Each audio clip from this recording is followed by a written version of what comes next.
Èmi ni Bámidélé Ògúndáre.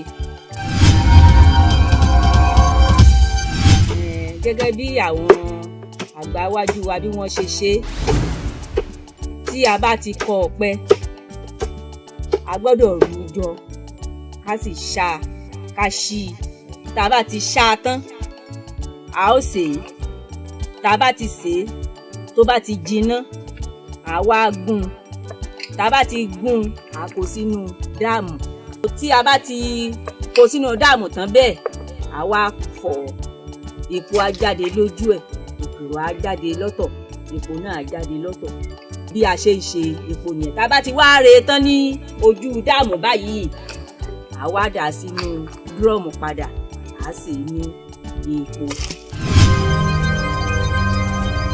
A máa ń ṣe oríṣi ní epo.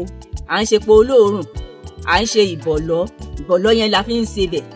Olóòórùn yẹn là ń fi ń jẹ iṣu tàbí bí ẹ̀wà. Èyíkéyìí tí èèyàn bá ti ní, ìkẹ̀tẹ̀ náà á wà nínú ẹ̀. Tá a bá rí ẹ́ńjìnì tó lè máa bá wa lọ̀ ọ́, á múṣẹ́ yìí yá, á mú tẹ̀síwájú gẹ́gẹ́ bí ó ṣe tọ́. Ẹ́ńjìnì tèkùrọ́ náà, òun náà wà níbẹ̀ tó máa ń mú kí èkùrọ́ náà kó yá ní pípa. Ṣùgbọ́n níbi wípé ká máa ṣẹ̀ṣẹ̀ fi ọwọ́ gún, ó máa ń múṣẹ́ pẹ́, ó sì máa ń pààyàn lára tí ò ní jẹ́ kí iṣẹ́ yẹn ó tètè yá.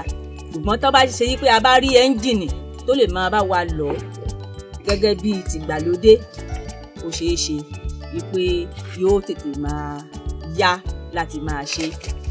Ẹ̀rọ ìbánisọ̀rọ̀ mi ó ní 081 02 88 1304.